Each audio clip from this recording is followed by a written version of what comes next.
The village of Irete is located between two large rivers in the center of the vast African plains. There, people lived in harmony despite their hard work, laughed loudly in the fields, and sat under old baobab trees to share their wisdom. The rain stopped and the sun burned persistently. The once plentiful harvests declined to nearly nothing. The hearts cracked under the heat and the rivers dwindled to mere trickles. Concern spread like wildfire. Mothers in the village whispered amongst themselves, "What will we do?" as they saw their children becoming weaker. Chidinma, a talented weaver and the daughter of a lowly potter, lived among the villagers. Despite their lack of wealth, her family's generosity earned them respect. Chidinma had been taught since she could walk that generosity was the true measure of wealth. Even though she had little of her own, she never shied away from sharing. She was unwilling to watch her people suffer when the drought started. She took action while others gave up, sharing her family's leftover food, fetching water from the farthest wells, and cheering them up with words of hope. Chidinma would sit with people whenever they lost hope, telling them about her own perseverance and reassuring them that bad things did not last forever. The village elders met under the biggest baobab tree one evening. Anxiety was in the air. "We will be forced to leave Irete and look for a new home if the drought persists," Chief Ike stated in a sad tone. That was unacceptable to Chidinma. "There must be another way," she remarked. "I used to hear stories from my grandmother about a secret spring that is located outside of the mountains and where the sun rises twice. She claimed that when our ancestors visited there during a severe drought, they discovered water that never dried up. It may still be around. Our village can be saved if we can locate it." The elders looked at one another suspiciously. "That trip is risky," one of them cautioned. "The faint of heart have no place in the mountains." Chidinma rounded her shoulders. "Then I won't go by myself. This is too risky a journey for one person. Someone needs to keep an eye on me and support me if I falter. Furthermore, it would be impossible to bring enough water home by myself if I discover the spring." She left her don with Chuma, her younger brother. Despite being only 16, he was determined to assist. They had only a water skin, a map based on the elders' recollections, and a tiny bag of dried food. It was a difficult journey.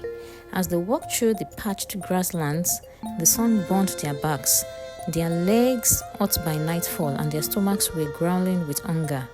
"Are we even heading in the correct direction?" Chuma mumbled. "We have to believe we are," Chidinma said. "Besides, no worthwhile path is simple." They froze on the second night when they heard rustling in the tall grass. From the shadows, they were observed by a pair of bright eyes. Chidinma held Chuma's hand and whispered, "Stay still."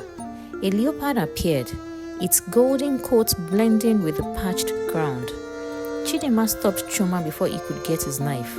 No abrupt movements. As taught by the elders, she knelt and lowered her eyes in reverence. They claimed that animals could sense a person's spirit, including whether it was one of kindness, rage, or fear. The leopard appeared to realize that Chuma had never inflicted unnecessary harm on a living thing.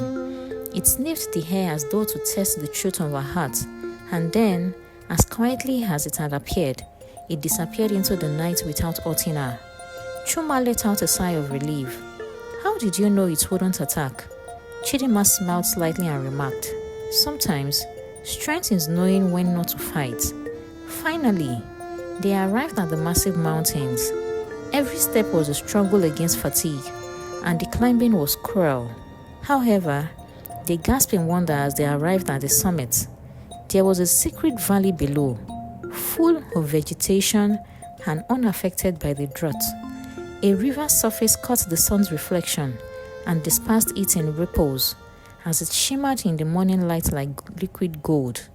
As if carrying the land's whispered secrets, it flowed with an almost supernatural clarity that had not been affected by time. As the water flowed through the valley, it shimmered, creating the appearance of molten gold that seemed to go on forever into the distance. Then they noticed it. A second sunrise appeared over the valley as the sun rose behind them, and its light reflected off the cliffs. With a voice full of wonder, Chuma whispered, "The place where the sun rises twice." They felt a wave of relief, but it was brief. The guardians of the valley, a group of strangers, emerged from the trees. "What brought you here and who are you?" An older woman with sharp eyes made a demand. Chidinma moved forward. "Our village, Irete, is dying of dehydration. To save our people, we are looking for water." The woman took a long time to examine them. Then she gave a nod. "The water in this valley needs to be protected because it is sacred. We do have compassion though. We will give you water if you can demonstrate that your heart is pure." She guided them to a big tree with a single golden fruit hanging from its branches. "The river will accept you if you pick this fruit without being greedy. Be careful because the river will turn against you if your heart is full of selfishness. The valley will turn against you, the waters will grow murky, and you will be left with nothing." Chidinma paused before reaching for the fruit. She offered the old woman one piece of the fruit after carefully breaking it in half rather than taking it all. "We do not take without giving," she stated. The older woman grinned. "You have a real heart. Take what you need." Chidinma and Chuma headed home with their water jars full. They were in a good mood despite the lengthy return trip. The villagers flocked to Irete to hear their story when they got there. When the water was poured into the village well after being blessed by the elders, a miracle occurred. The ground shook and fresh water poured out in a free flow. In a matter of days, new plants forced their way through the once dry soil. Trees began to bear fruit once more. Crops thrived and life grew along the river banks. After drinking the sacred water, the sick who had become weak from starvation and thirst regained their strength.